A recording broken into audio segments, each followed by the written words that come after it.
नमस्कार साथियों, रचनात्मक हिंदी सबसे अलग पर आप सब लोग का स्वागत है। मैं हूं कवि कुमार प्रिंस रस्तोगी, लखनऊ उत्तर प्रदेश से। साथियों, आज चर्चा करेंगे रामचंद्र शुक्ल जी पर। रामचंद्र शुक्ल आखिर हाई स्कूल में क्यों महत्वपूर्ण हो जाते हैं, या रामचंद्र शुक्ल हिंदी साहित्य में इतने क्यों महत्वपूर्ण हो जाते हैं कि हम सबको पढ़ना पड़ता है। आखिर ऐसा उन्होंने क्या कह दिया था साहित्य में कि उनकी बात आज पत्थर की लकीर हो जाती है। तो दोस्तों, हम उनको पढ़ेंगे, उनके एक निबंध को पढ़ेंगे, क्योंकि उनका एक निबंध हाई स्कूल के परीक्षाओं और पेपर में उनके एक पाठ्यक्रम इसमें लगाया गया है। मित्रता, आखिर मित्रता क्या है और रामचंद्र शुक्ल का क्या महत्व है हिंदी साहित्य में। साथियों, आप सब लोग का स्वागत है रचनात्मक हिंदी सबसे अलग पर। मैं हूँ कवि कुमार प्रिंस रस्तोगी, लखनऊ उत्तर प्रदेश से। मैं बताऊंगा कि रामचंद्र शुक्ल का आखिर क्या महत्व है हिंदी साहित्य में और उनका निबंध कितना महत्वपूर्ण है। मित्रता हम लोग हाई स्कूल के पेपर में ही क्यों लगाया गया, हाई स्कूल के में ही पाठ्यक्रम में क्यों आखिर मित्रता निबंध लगाया गया, साथियों में इस पर चर्चा करूंगा। और कैसे किया जाए इसका निवारण, आखिर इस पे सवालात किस तरीके से आएंगे, संदर्भ प्रश्न व्याख्या किस तरह से लिखी जानी चाहिए जिससे हमें पूरे के पूरे अंक मिले। तो साथियों, चैनल पर बने रहिए। विद्यार्थी गणों से एक अनुरोध है कि वो चैनल को सब्सक्राइब और लाइक अवश्य करें ताकि उनकी परीक्षाओं में मदद हो सके। साथियों, बहुत बहुत स्वागत है आप सबका। साथियों, रामचंद्र शुक्ल जी, इनका जन्म 1884, मृत्यु 1941, जन्म स्थान आगोना, बस्ती, उत्तर प्रदेश। पिता चंद्रबली शुक्ल, शुक्ल युग के प्रवर्तक एवं खड़ी बोली के प्रसिद्ध रचनाकार। साथियों, अब बात करते हैं इनकी जीवनी पर। रामचंद्र शुक्ल आचार्य के नाम से प्रसिद्ध हुए। रामचंद्र शुक्ल जी का जन्म 4 अक्टूबर सन 1884 ईस्वी को हुआ था। इनकी मृत्यु 2 फरवरी 1941 ईस्वी में हुई। हिंदी के प्रसिद्ध आलोचक, कहानीकार और निबंधकार एवं साहित्य इतिहासकार, कोशकार, अनुवादक, कथाकार और कवि, कितनी ही उपाधियां इनके साथ जुड़ी हैं। बहुमुखी प्रतिभा संपन्न लेखक के रूप में यह समाज में जाने गए। इनके द्वारा लिखी गई सर्वाधिक महत्वपूर्ण पुस्तक हिंदी साहित्य का इतिहास, जिसके द्वारा आज भी काल निर्धारण एवं पाठ्यक्रम निर्माण में सहायता ली जाती है। हिंदी में पाठ आधारित वैज्ञानिक आलोचना का सूत्रपात भी उन्हीं के द्वारा हुआ। हिंदी निबंध के क्षेत्र में भी शुक्ल का महत्वपूर्ण योगदान है। भाव, मनोविकार संबंधी मनोविश्लेषणात्मक निबंध उनकी प्रमुख हस्ताक्षर हैं। शुक्ल ने साहित्य के इतिहास लेखन में रचनाकार के जीवन और पाठ को समान महत्व दिया। उन्होंने प्रासंगिकता के दृष्टिकोण से साहित्यिक प्रत्ययों एवं रस आदि की पुनर्व्याख्या की। साथियों, रामचंद्र शुक्ल का जन्म सन 1884 ईस्वी में उत्तर प्रदेश बस्ती जिले के आगोना नामक गांव में हुआ। इनकी माता का नाम विभाषी था। पिता चंद्रबली शुक्ल की नियुक्ति सदर के कानून गो के पद पर मिर्जापुर में हुई। समस्त परिवार में आकर वहां लाकर रहने लगे। जिस समय शुक्ल की अवस्था मैं बात करूं, उस समय शुक्ल की अवस्था 9 वर्ष की थी। उनकी माता का देहांत हो गया। मातृ सुख के अभाव के साथ ही साथ विमाता से मिलने वाले दुखों से उनके व्यक्तित्व को अल्पायु में ही उन्हें परिपक्व बना दिया। अध्ययन के प्रति शुक्ल जी की लग्नशीलता बाल्यकाल से ही थी, किंतु इसके लिए उन्हें अनुकूल वातावरण न मिल सका। मिर्जापुर के लंदन मिशन स्कूल से 1901 में स्कूल फाइनल परीक्षा BFA की उत्तीर्ण की। पिता की मृत्यु से पहले इच्छा थी कि शुक्ल कचहरी में जाकर दफ्तर का कामकाज सीख लें, किंतु शुक्ल उच्च शिक्षा प्राप्त करना चाहते थे। पिताजी ने उन्हें वकालत पढ़ने के लिए इलाहाबाद भेजा। उनकी रुचि वकालत में न होकर साहित्य में थी। साथियों, अतः परिणाम यह हुआ कि उसमें वह अनुत्तीर्ण हुए और शुक्ल जी के पिताजी ने उन्हें नायाब तहसीलदार की जगह दिलाने के लिए भरपूर प्रयास किया, किंतु उनकी स्वाभिमानी प्रकृति के कारण यह भी संभव न हो सका।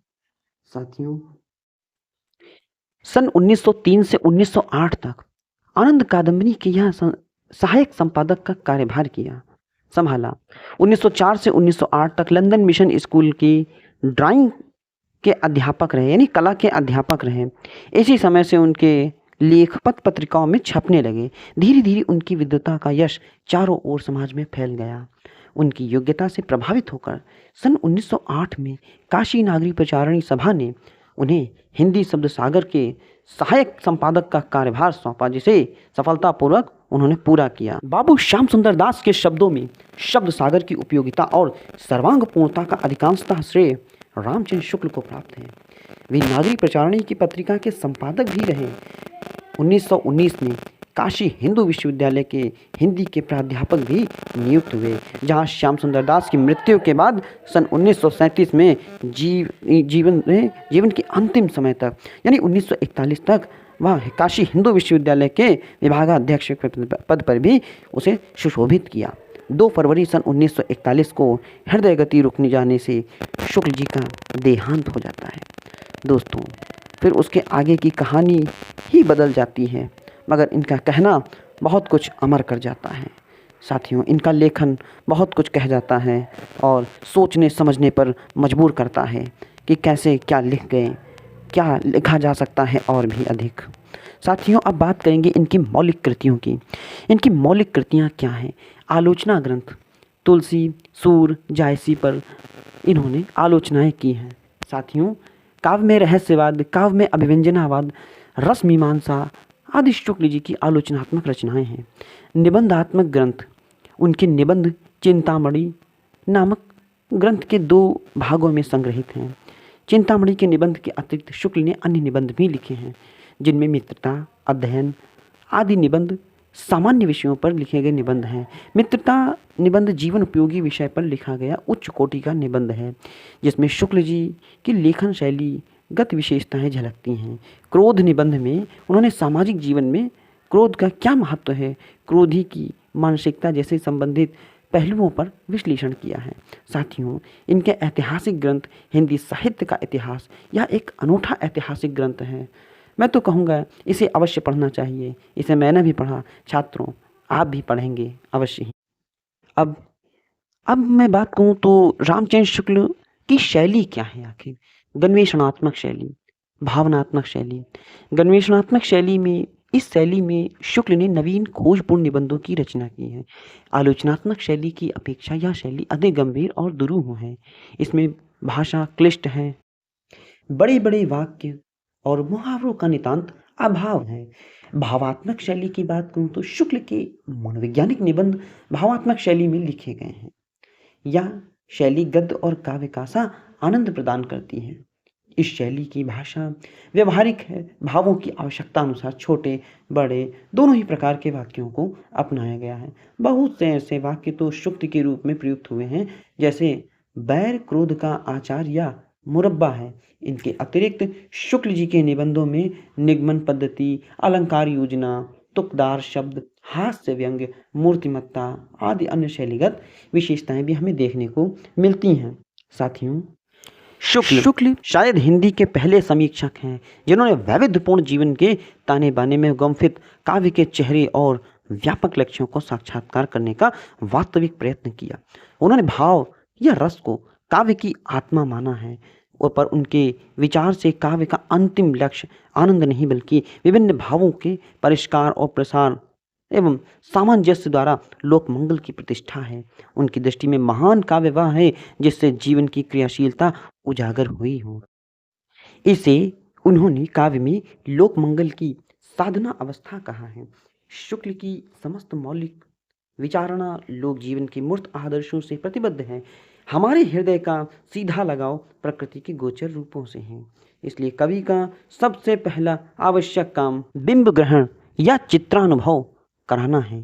पूर्ण बिंब ग्रहण के लिए वर्ण विषय वस्तु की परिस्थिति का चित्रण भी अपेक्षित होता है। इस प्रकार शुक्ल जी के काव्य जीवन के समग्र बोध पर बल देते हैं। जीवन में काव्य और किसी तरह की एकांकिकता उन्हें अभिष्ट नहीं।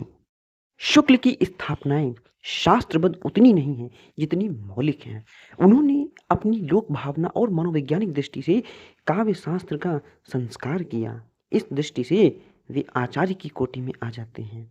काव्य में लोक मंगल की भावना शुक्ल जी की समीक्षा की भी शक्ति है और सीमा भी। उसकी शक्ति काव्य निबद्ध जीवन के व्यवहारिक और व्यापक अर्थों के मार्मिक अनुसंधान में निहित है, और उनकी आलोचना का पूर्व निश्चित नैतिक केंद्र उनकी साहित्यिक मूल्य चेतना को कई अवसरों पर सीमित भी कर देती है।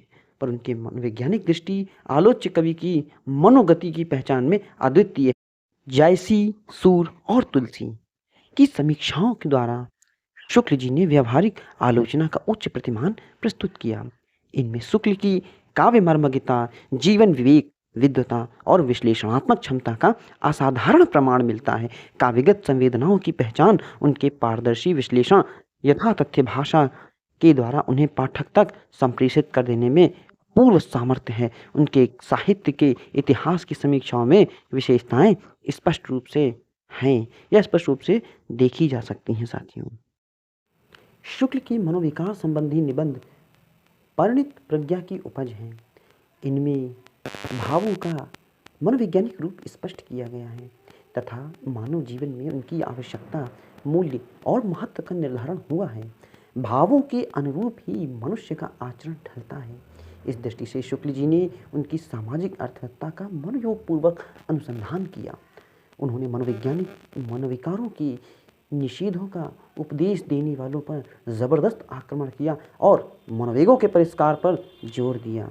ये निबंध व्यवहारिक दृष्टि से पाठकों को अपने आप को और दूसरों को सही ढंग से समझने में मदद देते हैं। उन्हें सामाजिक दायित्व और मर्यादा का बोध कराते हैं। समाज का संगठन और उन्नयन करने वाले आदर्शों में आस्था इन रचनाओं के मूल स्वर हैं।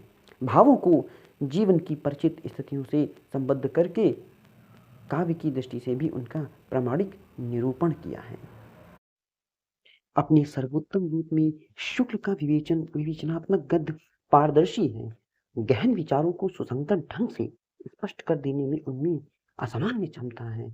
उनकी गद्य में अविश्वासजन्य दृढ़ता की दीप्ति है। उनमें यथातथ्यता और संक्षिप्तता का विशिष्ट गुण पाया जाता है। शुक्ल की शुक्तियां अत्यंत अर्थगर्भा होती हैं।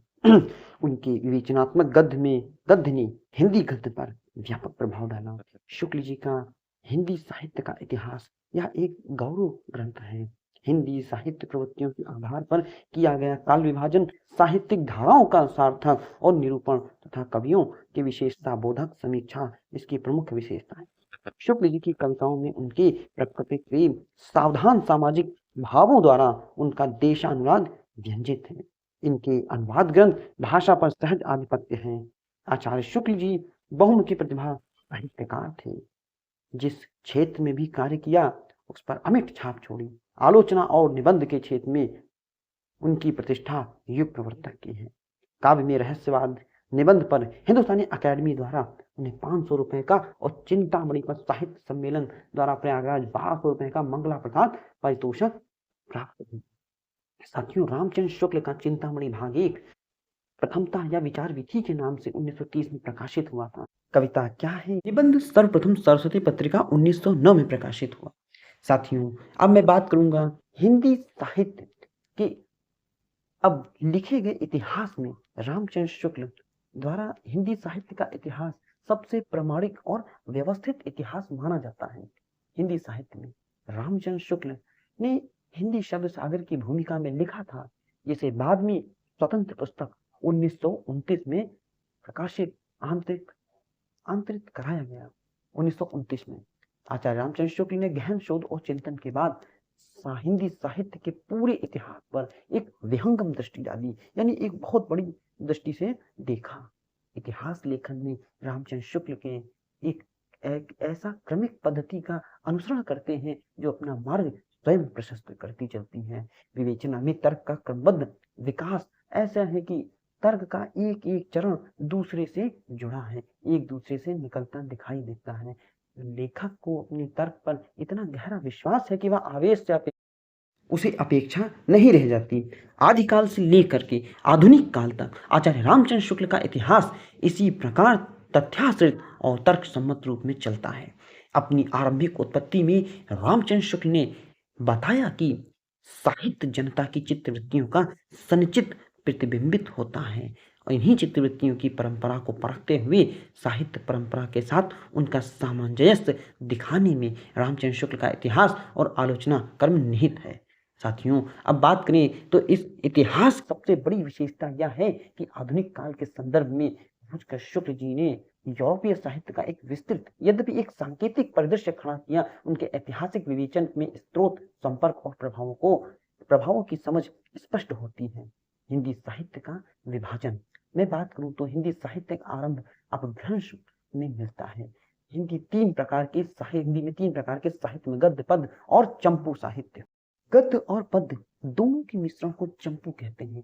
खड़ी बोली की पहली रचना कौन सी थी? तो इधर इस पर तो विवाद है, लेकिन अधिकतर साहित्यकार हिंदी की पहली प्रामाणिक रचना लाला श्रीनिवास दास द्वारा लिखित परीक्षा गुरु को ही मानते हैं। दोस्तों, अब हिंदी साहित्य का परिचय थोड़ा सा देना अनिवार्य है कि आखिर शुक्ल जी का इतिहास लेखन में क्या महत्वपूर्ण योगदान है। हिंदी साहित्य के इतिहास में इन्होंने लेखन कर कई चरणों को पूरा किया था। सबसे पहले काशी हिंदू विश्वविद्यालय के छात्रों को पढ़ने के लिए साहित्य के इतिहास पर संक्षिप्त नोट तैयार किया था। इस संक्षिप्त नोट के बारे में शुक्ल जी ने खुद लिखा कि जिसमें नोट में परिस्थिति के अनुसार शिक्षक जनसमूह की बदलती हुई प्रवृत्तियों को लक्ष्य करके हिंदी साहित्य के इतिहास के काल विभाजन और रचना के भिन्न भिन्न शाखाओं के निरूपण का एक कच्चा ढांचा खड़ा किया था। इसी समय के आसपास हिंदी शब्द सागर का कार्य पूरा हुआ और यह निश्चय किया गया कि भूमिका के रूप में हिंदी भाषा का विकास और हिंदी साहित्य का विकास दिया जाएगा। और आचार्य रामचंद्र शुक्ल ने एक नियत समय के भीतर हिंदी साहित्य का एक विकास लिखा। यह कहना न होगा कि इस कार्य में उन्होंने संक्षिप्त नोट से भरपूर मदद ली। इसी तरह हिंदी साहित्य के इतिहास का एक कच्चा ढांचा तैयार होता गया, परंतु शुक्ल जी इससे पूरी तरह से वह संतुष्ट नहीं थे। आचार्य रामचंद्र शुक्ल द्वारा लिखी गई शब्द सागर की भूमिका से पूर्व साहित्य इतिहास नुमा कुछ पुस्तकें प्रकाशित हो चुकी थी। जैसे गारसा दत्तासी हो गई, उनकी मैं बात करूं इस्तवार दलाल लिटरेचर अंदोई हिंदुस्तानी, शिव सिंह सेंगर की शिव सिंह सरोज, जॉर्ज जर्सन की the modern vernacular literature of northern Hindustan. साथियों, नागरी प्रचारणी ने 1900 ईस्वी से 1913 ईस्वी तक पुस्तकों की खोज का कार्य व्यापक पैमाने पर किया था। इस कार्य से अनेक ज्ञात अज्ञात रचनाओं और रचनाकारों का पता चलता है। सामग्री का उपयोग मिश्र बंधु विनोद तैयार किया 1913 में, और रैक्यकालीन कवियों के परिचयात्मक विवरण देने में शुक्ल जी ने मिश्र बंधु विनोद का भरपूर उपयोग किया। इस तरह से देखा जाए तो शुक्ल जी इतिहास लेखन से पूर्व दो प्रकार की साहित्यिक स्रोत मौजूद थे। एक तो खुद शुक्ल जी द्वारा तैयार की गई नोट और भूमिका, और दूसरे अन्य विद्वानों द्वारा लिखी गई पुस्तकें। सब मदद से आचार्य रामचंद्र शुक्ल हिंदी साहित्य का इतिहास जो लिखा, शब्द सागर की भूमिका 6 महीने बाद 1929 में प्रकाशित हुआ। आगे चलकर हिंदी साहित्य का इतिहास पुस्तक का ऑनलाइन संपादन प्रमुख लेखक और शिक्षक डॉक्टर सुरेश कुमार मिश्रा और रंगारेड्डी आंध्र प्रदेश के नेतृत्व दल में संपन्न हुआ। हिंदी साहित्य का इतिहास संशोधन और प्रवर्धन संस्करण 1940 में निकला। यह प्रथम संस्करण के से भिन्न था और संस्करण में अन्य चीजों के अलावा 1940 ईस्वी तक साहित्य का आलोचनात्मक विवरण भी दे गया था। अब यह साहित्य इतिहास की पुस्तक एक मुकम्मल पुस्तक का रूप ले चुकी थी। दोस्तों, मैंने कहा था कि आखिर इन्होंने ऐसा क्या कहा जो हिंदी साहित्य में अमर कर गया। अब साथियों, प्रस्तुत है इनका निबंध मित्रता। बहुत ही खूबसूरत निबंध है दोस्तों, इसे विस्तृत पढ़ना जरूरी है, इसीलिए मैं इसको प्रारंभ करता हूँ। रामचंद्र शुक्ल का निबंध मित्रता। दोस्तों, सर्वश्रेष्ठ निबंधकार आचार्य रामचंद्र शुक्ल द्वारा रचित निबंध मित्रता मानव जीवन के सबसे महत्वपूर्ण पक्ष और मित्रों के चुनाव की उपयुक्तता पर रोशनी डालता है। एक विद्यार्थी के लिए अच्छे मित्र का चुनाव करना अत्यंत आवश्यक है। उसकी सफलता विफलता मित्रों के चुनाव पर निर्भर करती है। इस पाठ का उद्देश्य मित्रों के चुनाव में सहयोग करना है। साथियों, जब कोई युवा पुरुष अपने घर से बाहर निकलता है तो बाहरी संसार में अपनी स्थिति जमाता है, तब पहली कठिनता उसे मित्रता चुनने में पड़ती है। मित्रों के चुनाव की उपयुक्तता पर उसके जीवन की सफलता निर्भर हो जाती है, क्योंकि संगति का गुप्त प्रभाव हमारे आचरण पर बड़ा भारी पड़ता है। हम लोगों के ऐसे समय में समाज प्रवेश करके अपना कार्य प्रारंभ करते हैं, जबकि हमारा चित्त कोमल और हर तरह का संस्कार ग्रहण करने योग्य होता है। हमारे भाव का अपरिमार्जन और हमारी प्रवृत्ति अपरिपक्व रहती है। हम लोग कच्ची मिट्टी के मूर्ति के समान होते रहते हैं, जिसे जिस तरह रूप में ढाला जाए, चाहे जिस रूप में ढाला जाए, चाहे राक्षस या देवता हो, ऐसे लोगों का साथ करना हमारे लिए बुरा है जो हमसे अधिक दृढ़ और संकल्प हैं, क्योंकि हमें उनकी हर बात में विरोध मान लेनी पड़ती है। पर ऐसे लोगों का साथ करना और भी बुरा है जो हमारी ही बात को ऊपर रखते हैं, क्योंकि ऐसी दशा में न तो हमारे ऊपर कोई नियंत्रण रहता है, न हमारे लिए कोई सहारा। दोनों अवस्थाओं में जिस बात का भय रहता है उसका पता युवकों को प्रायः बहुत कम रहता है। यदि विवेक बुद्धि से काम लिया जाए तो यह भय नहीं रहता, पर युवा पुरुष प्रायः विवेक से कम काम लेते हैं। कैसे आश्चर्य की बात है कि लोग एक घोड़ा लेते तो उसके गुण दोषों को परख लेते हैं, पर किसी को मित्र बनाने से पूर्व आचरण और उसके स्वभाव का कुछ भी विचार या अनुसंधान नहीं करते। वे उसमें सब बातें अच्छी ही अच्छी मानकर अपना पूरा विश्वास जमा लेते हैं। हंसमुख चेहरा, बातचीत का ढंग, थोड़ी चतुराई और साहस, यही दो चार बातें किसी में देखकर लोग चटपट अपना बना लेते हैं। हम लोग यह नहीं सोचते कि मैत्री का उद्देश्य क्या है, क्या जीवन के व्यवहार में कुछ मूल्य भी है। यह बात हमें नहीं सूझती। ऐसा साधन है कि जिसे आत्मशिक्षा का कार्य बहुत सुगम हो जाता है। प्राचीन विद्वान का वचन है, विश्वास पात्र मित्र से बड़ी भारी रक्षा रहती है। जैसे ऐसा मित्र मिल जाए जो उसे समझना चाहिए कि खजाना मिल गया। विश्वास पात्र मित्र जीवन की औषधि है। हमें अपने मित्रों से यह आशा रखनी चाहिए कि वे उत्तम संकल्पों से दृढ़ करेंगे, दोषों और त्रुटियों को से हमें बचाएंगे, हमारी सत्य और पवित्रता मर्यादा के प्रेम को पुष्ट करेंगे। हम कुमार्ग पर पैर रखेंगे तो वे हमें सचेत करेंगे। जब हम हतोत्साहित होंगे तो सारांश यह है कि हमें उत्तमता पूर्वक जीवन निर्वाह करने में वे हर तरह से हमारी सहायता करेंगे। सच्ची मित्रता में उत्तम वैद्य किसी निपुणता और परख होती है। अच्छी से अच्छी माता का धैर्य सा कोमलता से होता है। ऐसी ही मित्रता करने का प्रयत्न प्रत्येक व्यक्ति को करना चाहिए। छात्रावास में मित्रता की धुन सवार रहती है, मित्रता हृदय से उमड़ती रहती है। सहपाठी की मित्रता, उस उक्ति में हृदय में कितनी भारी उथल पुथल का भाव भरा हुआ है, किंतु जिस प्रकार युवा पुरुष अपनी मित्रता स्कूल के बालक की मित्रता से दृढ़ और शांत और गंभीर होती है, उसी प्रकार हमारी युवा अवस्था के मित्र बाल्यावस्था के मित्र से कई बातें भिन्न होती हैं। हम केवल उसे नहीं कहते जो गुणों की तरह हमारी प्रशंसा करे, हमसे स्नेह न कर सके, अपने छोटे से छोटे काम ही निकालता जाए, भीतर ही भीतर घृणा करता रहे। मित्र सच्चे पथ प्रदर्शक के समान होना चाहिए, जिस पर हमें पूरा हम विश्वास कर सकें। मित्र भाई के समान होना चाहिए, जिसे हम अपना प्रीति पात्र बना सकें। हमारे मित्र के बीच सच्ची सहानुभूति होनी चाहिए, ऐसी सहानुभूति की जिसे एक के हानि लाभ को दूसरा हानि लाभ समझे। मित्रता के लिए यह आवश्यक नहीं है कि दोनों के एक मित्र का सा ही कार्य करती हूँ, एक ही सी रुचि हो। प्रकृति और आचरण की समानता भी आवश्यक और वांछनीय नहीं। दो भिन्न भिन्न प्रकृति के मनुष्यों में बराबर प्रीति और मित्रता रही। राम धीर और शांत प्रकृति के थे।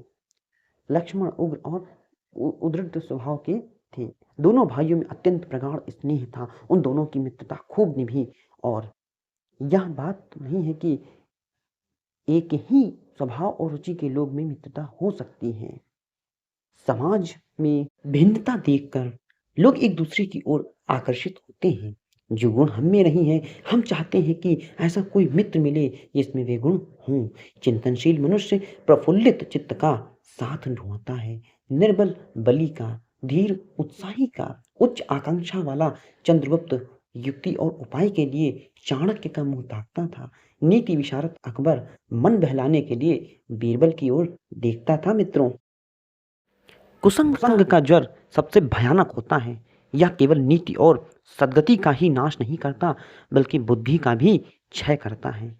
किसी युवा पुरुष की संगति यदि बुरी होगी तो उसके पैरों में बंधी चक्की के समान होगी, उसे दिन रात अवनति के गड्ढे में गिराती जाएगी। यदि अच्छी होगी तो सहारा देने वाले बाहु के समान होगी, जो निरंतर उन्नति की ओर ले जाएगी। इंग्लैंड की एक विद्वान को युवा अवस्था में राज दरबारियों में जगह नहीं मिली। इस प्रकार जिंदगी भर वह अपने भाग्य को सराहता रहा। बहुत से लोग तो उसे अपना बड़ा दुर्भाग्य समझते, पर वह अच्छी तरह से जानता था कि वहाँ बुरे लोगों की संगति में पड़ता तो उसकी आध्यात्मिक उन्नति में बाधा होती। बहुत से लोग ऐसे होते हैं जिनकी घड़ी भर भी साथ से दुर्बुद्धि भ्रष्ट हो जाती है, क्योंकि उनके बीच में ऐसी ऐसी बातें कही जाती हैं जो कानों में न पड़नी चाहिए। चित्त पर भी ऐसे प्रभाव पड़ते हैं जो उसकी पवित्रता का नाश होता है। बुराई अटल भाव धारण करके बैठती है। बुरी बातें हमारी धारणा में बहुत दिनों तक टिकती हैं। इस बात को प्रायः सभी लोग जानते हैं कि भद्दे और फूहड़ गीत जितनी जल्दी ध्यान पर चढ़ जाते हैं उतनी जल्दी कोई गंभीर या अच्छी बात नहीं आती। जिन भावनाओं से हम दूर रहना चाहते हैं, जिन बातों को हम याद नहीं करना चाहते, वे बार बार हृदय में उठती हैं और हृदय को भेदती हैं। और अतः तुम पूरी तरह चौकस रहो। ऐसी लोगों को साथी ना बनाओ जो अश्लील और अपवित्र और फूहड़ बातों से तुम्हें हंसाना चाहे। सावधान रहो, ऐसा ना हो कि पहले पहल तुम इसे एक बहुत सामान्य सी बात समझो और सोचो कि एक बार ऐसा हुआ या फिर ऐसा न होगा, अथवा तुम्हारी चरित्र बल का एक ऐसा प्रभाव पड़ेगा कि ऐसी बातों से बकने वाले आगे चलकर आप ही सुधर जाएंगे। पर ऐसा नहीं होगा। जब एक बार मनुष्य अपना पैर कीचड़ में डाल देता है तब फिर यह नहीं देखता कि वह कहाँ और कैसी जगह पर पैर रखता है। धीरे धीरे उन बुरी बातों में अभ्यस्त होते होते तुम्हारी घृणा कम हो जाएगी। पीछे तुम इनसे चिढ़ना मालूम होगी, क्योंकि तुम यह सोचने लगोगे कि चिढ़ने की बात ही क्या है। तुम्हारा विवेक कुंठित हो जाएगा और तुम्हारे भले की बुरे की पहचान न रह जाएगी। अंत में होते होते तुम बुराई के भक्त बन जाओगे। अतः हृदय को उज्जवल और निष्कलंक रखने का सबसे अच्छा उपाय यही है कि बुरी संगति की अछूत से बचे रहो। एक पुरानी कहावत है कि काजल की कोठरी में कैसो ही सयानो जाए, एक लीक काजल की लागी है पे लागी है। बुरे लोगों की संगति में जाओगे, अपने आप को कितना भी बचाएं, बुरा प्रभाव पड़ ही जाता है साथियों। इसी के साथ साथियों निबंध का समापन होता है। तो दोस्तों, शुक्ल जी ने हमें क्या दिया इस निबंध के द्वारा, और अब जानेंगे शब्द और अर्थ। गुप्त, छिपाया हुआ या छिपा हुआ, चित्त, मन या अंतःकरण, प्रवृत्ति, मन का किसी विषय की ओर झुकाव, कुमार्ग, कुपथ, निपुणता, निपुण होने की प्रक्रिया, धीर यानी गंभीर, उद्धत मतलब प्रचंड, प्रफुल्लित अति प्रसन्न, कुसंग बुरे का संगत, अभ्यस्त जैसे अभ्यास किया हो, उज्जवल चमकता हुआ, स्वच्छ निर्मल यानी आचरण चाल चलन, अपरिमार्जन बिना साफ किए, अपरिपक्व कच्चा, यादा प्रतिष्ठा या परंपरा, पथ प्रदर्शक रास्ता दिखाने वाला, उग्र यानी क्रुद्ध या भयानक, प्रगाढ़ बहुत गाढ़ा घना या अत्यधिक, नीति विशारद नीति जानने वाला यानी विद्वान, सद्वृत्ति सदाचार, कुंठित निराशा, निष्कलंक जिसमें कोई कलंक ना हो, बेदाग हो। साथियों, इसी के साथ आप सभी लोग का बहुत बहुत धन्यवाद। चैनल के साथ बने रहें। रचनात्मक हिंदी सबसे अलग कुछ अलग लेके आएगा फिर से। धन्यवाद।